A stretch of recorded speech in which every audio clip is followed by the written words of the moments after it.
दोस्तों, इस दुनिया में कुछ ऐसे लोग पाए जाते हैं जिनका एक छोटा सा आइडिया इनकी पूरी जिंदगी बदल देता है। आज की इस वीडियो में हम आपको 5 ऐसे इंसान दिखाने वाले हैं जिनके पास एक फूटी कौड़ी भी नहीं थी, लेकिन उनके एक छोटे से आइडिया ने उनको बहुत कम अरसे में अमीर बना दिया, जिनकी कहानी को जानकर आप हैरान रह जाओगे। तो इस वीडियो को एंड तक जरूर देखिएगा। लेकिन वीडियो में आगे बढ़ने से पहले अगर आप चैनल पर नए हैं तो चैनल को सब्सक्राइब करके बेल नोटिफिकेशन ऑन कर लें। नंबर 1, एंड्रयू पाया। युगांडा में रहने वाला ये आदमी जब 16 साल का था तब इसके दिमाग में एक आइडिया आता है कि क्यों ना प्लास्टिक बैग की जगह कागज के बैग बनाए जाएं, ताकि आलूदगी को खत्म करने के साथ साथ कुछ पैसे भी कमाए जा सकें। लेकिन उसके पास इस बिजनेस को शुरू करने के लिए सिर्फ $14 मौजूद थे, और वो $14 भी उसने प्लास्टिक की बोतलें इकट्ठी करके उनको बेचकर कमाए थे। जिसके बाद उसने ऑनलाइन वीडियोस देखकर पेपर बैग बनाना सीख लिया, और उसके बाद ये पेपर बैग्स को लोकल दुकानों पर जाकर बेचने लगता है। जिसके बाद उसका कारोबार काफी हद तक चलने लग पड़ा था। जिसके बाद इसको $30,000 का इनाम as a young African based businessman के नाम पर दिया गया।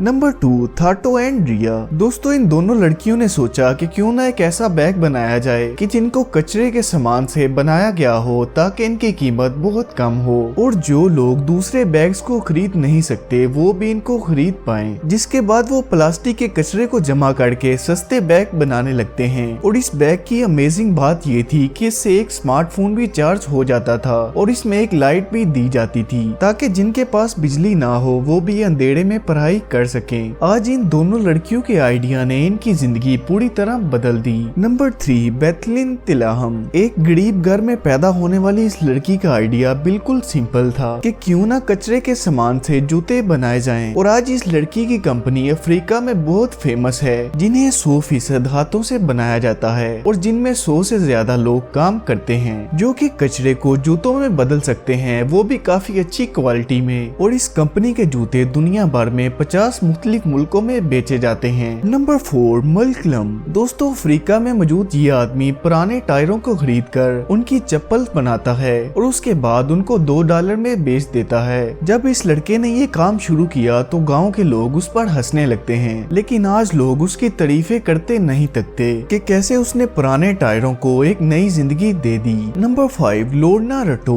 दोस्तों, कीनिया में रहने वाली इस लड़की ने अपनी जॉब को छोड़कर अपनी खुद की कंपनी बना ली, जिसका नाम इसने इको पोस्ट रख लिया, जो कि आज कीनिया की सबसे बड़ी साइकिलिंग कंपनी है, जो कि प्लास्टिक को इकट्ठा करके उनसे फैंस बनाती है। और इस लड़की को काफी इन्वेस्टर्स ने सपोर्ट भी किया, और आज इसी वजह से इस कंपनी में 500 से ज्यादा लोग काम करते हैं। तो दोस्तों, अगर आपको इस वीडियो से नया कुछ जानने को मिला है तो वीडियो को लाइक कर दें। मैं मिलता हूँ आपसे अगली वीडियो में, तब तक के लिए अल्लाह हाफिज।